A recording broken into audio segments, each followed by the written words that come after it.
Sveiki, aš esu Gloria Guevara Manso. Daugiau nei 35 metus turėjau privilegiją vadovauti iniciatyvoms turizmo sektoriuje, bendradarbiaudama su vyriausybėmis, verslu, akademinė bendruomenė ir bendruomenėmis visame pasaulyje. Šiandien stoviu prieš jūs, kaip kandidatė iš Meksikos. Įėjau į generalinio sekretoriaus postą. Turizmas su labai aiškia vizija, nauja era pasauliniam turizmui.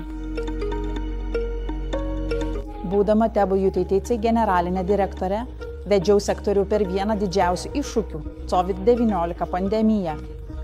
Mes sėkmingai apsaugojome milijonus darbo vietų per mūsų pasaulinį saugumo protokolus ir puikų viešojo bei privataus sektoriaus bendradarbiavimą. Būdama Meksikos turizmo sekretorė, dirbau su bendruomenėmis ir visų sektoriumi. Tad sukurtume ilgalaikio tvaraus vystymosi pagrindą. Pasiekėme rekordinį tarptautinių ir vietinių turistų skaičių.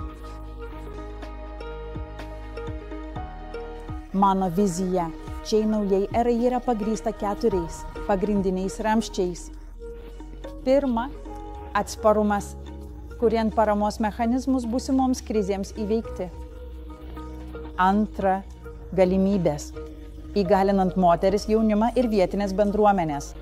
Trečia, inovacijos, priimant technologijas, kurios pagerina ryšį visame pasaulyje ir keliautojų patirtį. Ketvirta, tvarumas, skatinant turizmą, kuris gerbia ir saugo mūsų planetą.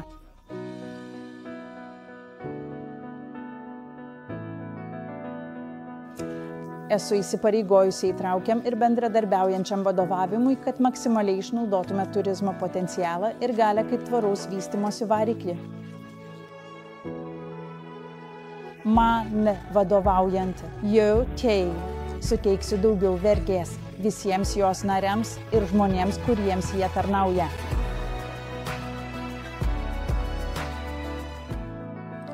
Kviečiu jūs prisijungti prie manęs šioje kelionėje link turizmo sektoriaus, kuris turi teigiamą poveikį visiems, dalijantis gerovę ir orientuotas į žmones. Kartu sukursime naują erą su galimybėmis visiems. Ačiū.